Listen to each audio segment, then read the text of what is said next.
গীতা পাঠের সময় না পেলে শ্রীমদ্ ভগবদ্ গীতায় মূল 3টি কথা মেনে চলুন। প্রথম গল্প, একবার নারদ মুনি প্রভু নারায়ণের আদেশে পৃথিবীতে আসেন কিছু কাজের জন্য। কাজ সেরে ফিরে যাওয়ার পথে এক ধার্মিক ব্রাহ্মণ নারদ মুনিকে দেখে জিজ্ঞাসা করলেন, হে নারদ মুনি, আপনি কি প্রভু নারায়ণের সঙ্গে দেখা করতে যাচ্ছেন? নারদ মুনি উত্তরে বলেন, হ্যাঁ। তখন সে ধার্মিক ব্রাহ্মণ তাকে বলেন, তাহলে আপনি প্রভুকে জিজ্ঞাসা করতে পারবেন যে কবে আমি এই সংসারের সকল জ্বালা যন্ত্রণা থেকে মুক্তি পাব এবং প্রভুর কাছে গিয়ে বৈকুণ্ঠে আমি আনন্দে বাস করতে পারব? নারদ মুনি তার কথা সম্মতি জানিয়ে বলেন, আচ্ছা ঠিক আছে, আমি নিশ্চয়ই জিজ্ঞাসা করব। এই বলে নারদ মুনি সেখান থেকে চলে গেলেন। কিছুক্ষণ যাওয়ার পর একজন মুচি যে গাছের তলায় বসে জুতো সেলাই করছিল জিজ্ঞাসা করলেন, হে, আপনি কি প্রভু নারায়ণের সঙ্গে দেখা করতে যাচ্ছেন? নারদ মুনি পুনরায় সম্মতি জানিয়ে বলেন, হ্যাঁ, তিনি প্রভু নারায়ণের সঙ্গে দেখা করতেই যাচ্ছেন।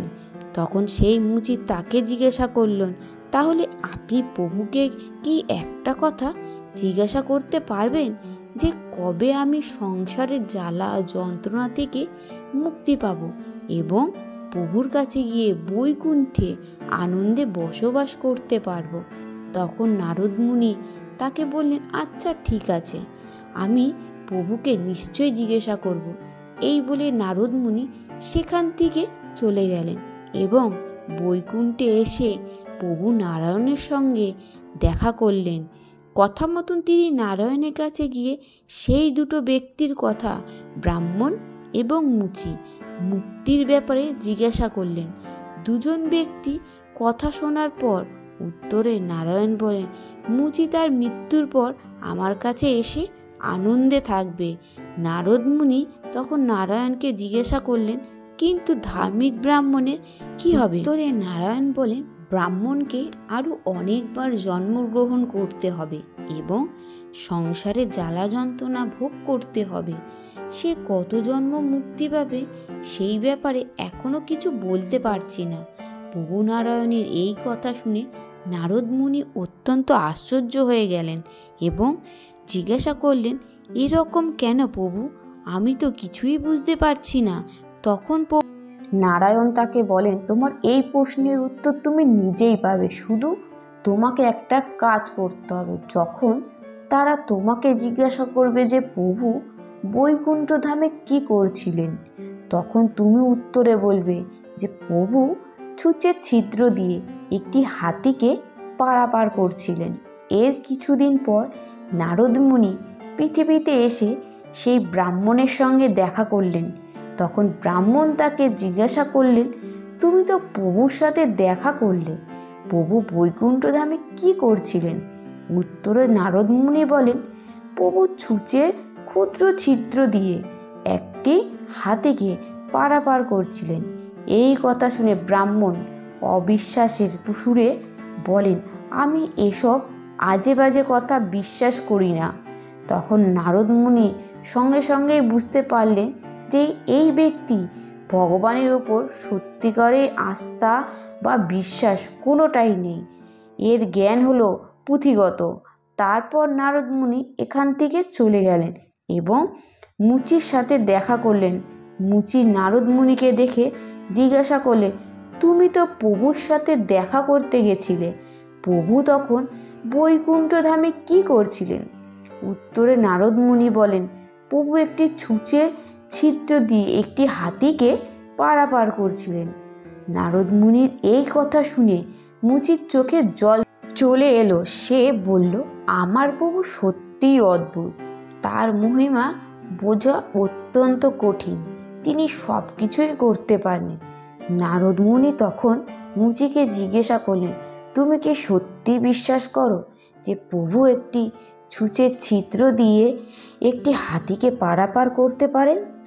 উত্তরে মুচি বললেন, কেন বিশ্বাস করব না? অবশ্যই বিশ্বাস করব, আমি এ কথা বিশ্বাস করি। নারদ মুনি তখন তাকে জিজ্ঞাসা করলেন, কিভাবে তুমি এ কথা বিশ্বাস করলে? এটা তো একটা অসম্ভব কাজ, যেটা কারোরই পক্ষে কোনোদিন করা সম্ভব নয়। উত্তরে মুচি বলল, মুনিবর, তুমি তো দেখতেই পাচ্ছ যে আমি এই বড় অশ্বত্থ গাছের তলায় বসে জুতো সেলাই করি। তুমি দেখো, রোজ অসংখ্য ফল গাছ থেকে মাটিতে পড়ছে এবং প্রতিটি ফলের বীজের মধ্যে এরকম আরও একটি বড় অশ্বত্থ গাছ সুপ্ত অবস্থায় রয়েছে। যদি একটা ছোট বীজের মধ্যে এত বড় একটা অশ্বত্থ গাছ থাকতে পারে, তাহলে একটা ছোট ছুঁচের মধ্যে দিয়ে হাতিকে গলানো প্রভুর পক্ষে কি এমন কঠিন কাজ? অর্থাৎ ঈশ্বরে প্রকৃত বিশ্বাসী হলো এই ভৌতিক জগতের সকল জ্বালা যন্ত্রণা থেকে মুক্তি পাওয়ার একমাত্র পথ।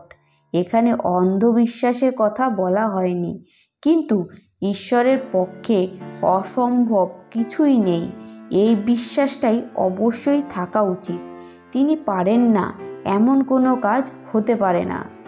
ভগবত গীতায় শ্রী ভগবান অর্জুনকে স্বয়ং বলেছিলেন, এই ভৌতিক জগৎ আমার নির্দেশেই পরিচালিত হয় এবং আমার নির্দেশেই প্রকৃতি চেতন অচেতন জগৎ প্রসার করে।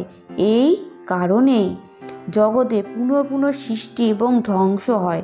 অর্থাৎ প্রথম মূল কথাটি হলো ভগবান শ্রীকৃষ্ণের প্রতি অপার বিশ্বাস। দ্বিতীয় গল্পটি হলো, একজন মহিলা ভক্ত ছিলেন যিনি প্রতিদিন সকালে ঘুম থেকে উঠে স্নান করার পর রান্না করতেন এবং তারপর সেই খাবার খেয়ে তিনি ভগবানের পূজা করতেন।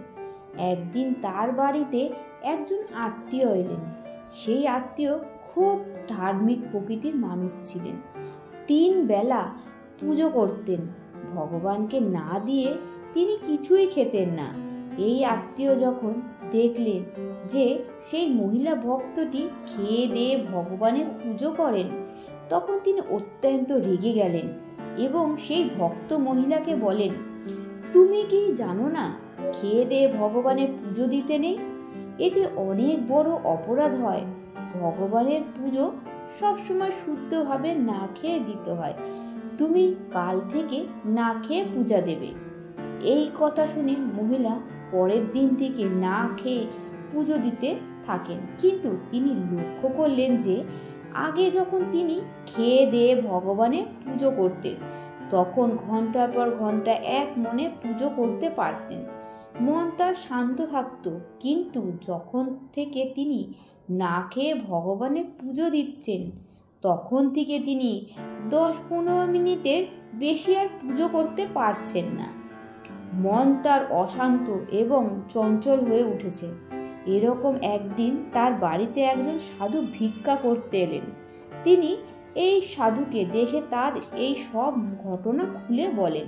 সেই আত্মীয় ভদ্রলোকটিও সেই সময় সেখানেই ছিল।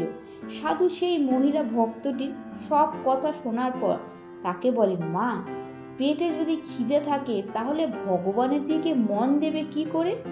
মন তো বারবার ক্ষুধার দিকেই যাবে। ভগবানের ভক্তি দেখে নিয়ম কানুন নয়। তোমার যদি খেয়ে দিয়ে ভক্তি ভালো হয় তাহলে তুমি তাই করো। এবং এরপর থেকে সেই মহিলা ভক্তটি খেয়ে দিয়ে পুজো করতে শুরু করেন। শ্রীরামকৃষ্ণ পরমহংসদেব তার এক ভক্তকে একবার বলেছিলেন, তুমি খালি পেটে পুজো দিতে বসলে আর তোমার মন ঈশ্বরের দিকে না গিয়ে খাবারের দিকে চলে গেল, এতে কোনো লাভ হলো না। এর চেয়ে অনেক ভালো যদি তুমি খেয়ে দিয়ে শান্ত মনে পুজো করতে বসো। অর্থাৎ দ্বিতীয় যে বিষয়টি আমরা জানতে পারলাম তাহলে ভগবানের পুজোয় যা থাকে তাহলে ভক্তি। ভগবান শ্রীকৃষ্ণ শ্রীমদ্ ভগবদ গীতাতে এটাই বলেছে। তিনি বলেছে, তুমি পূর্ণ ভক্তির সাথে সব কিছু আমাকে সমর্পণ করে দাও, তবেই তুমি ভগবত ধামে যেতে পারবে এবং অনন্ত পরম পদপ্রাপ্ত হয়ে পরমেশ্বরের প্রতি থাকতে হবে। অচলা ভক্তির দ্বারাই জীবনে সব খুশি লাভ করা সম্ভব। কারণ ভগবান ভক্তের এই ভক্তি দ্বারা প্রসন্ন হয়েই ভক্তির ওপর কৃপা করে থাকেন। তৃতীয় গল্পটি এক কৃষ্ণ ভক্ত উত্তরপ্রদেশে কানপুরে আখিরি গ্রামে এক ব্রাহ্মণ পরিবারে জন্মগ্রহণ করেন। জন্মের সময় তার পিতার দেওয়া নাম ছিল অনিরুদ্ধ কুমার পাণ্ডে।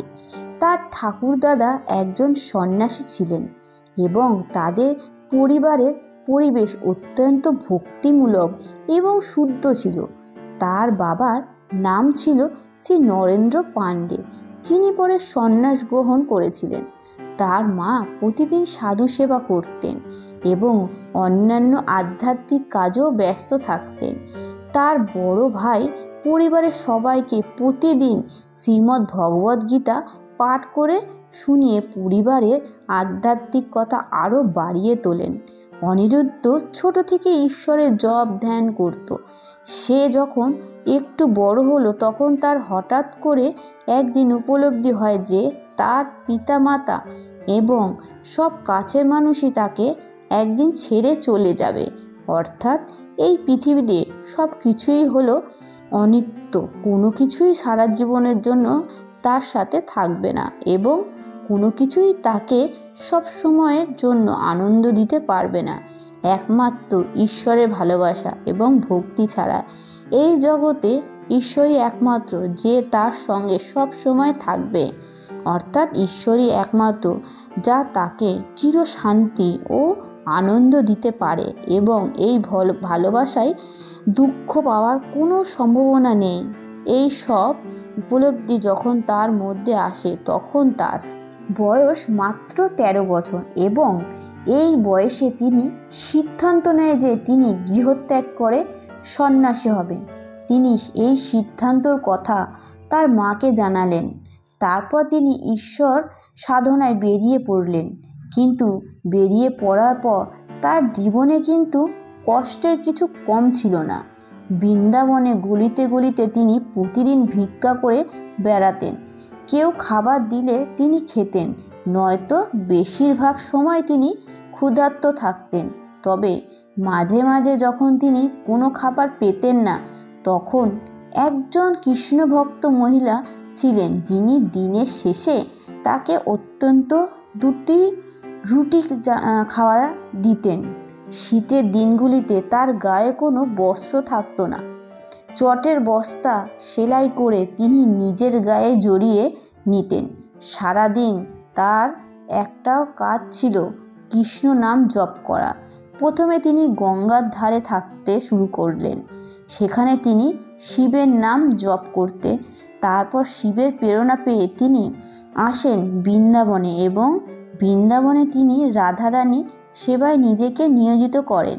পরে যখন ধীরে ধীরে ওনার সাধনা বলে কারণে নাম প্রচার হতে শুরু করলো তখন হাজার হাজার মানুষ তাকে দর্শন করতে আসে। পরে জানতে পারে 18 বছর ধরে তার 2টো কিডনি খারাপ। তিনি তার একটি কিডনির নাম দেয় কৃষ্ণ এবং অন্যটির নাম রাধা। যখন তার শিষ্য ভক্তরা জানতে পারে যে তার 2টো কিডনি খারাপ তখন বহু মানুষ তাকে নিজের কিডনি দান করতে আসেন, কিন্তু এই কৃষ্ণভক্ত কারোর কিডনি নিতে রাজি হননি। তিনি বলতেন, আমি কাউকে কষ্ট দিতে চাই না। তিনি আরও বলতেন যে শ্রীকৃষ্ণ চাইছেন বলেই তিনি 2টো কিডনি ছাড়া 18 বছর ধরে বেঁচে আছেন। কারণ ডাক্তার তাকে অনেক দিন আগেই বলে দিয়েছিলেন যে খুব বেশি দিন তিনি আর বাঁচবেন না। এটা আমাদের মূর্খতা যে আমরা ভাবি যে এটা না হলে ওটা হবে না, বা সব কিছুই আমরা যুক্তিতর্ক বা ব্যর্থতার মাধ্যমে বোঝার চেষ্টা করি বা বিজ্ঞানের বাইরে গিয়ে ভাবতে পারি না। কিন্তু ভগবান এই সব কিছু থেকেই ঊর্ধ্বে।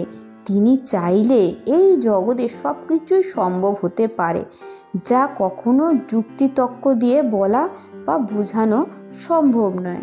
তিনি আরও বলেন, ভগবান চাইছে বলেই আমার 2টো কিডনি ছাড়াই আমি এত দিন বেঁচে আছি। আবার যেদিন তিনি চাইবেন না সেদিন তিনি এই দেহ থেকে প্রাণ নিয়ে নেবেন।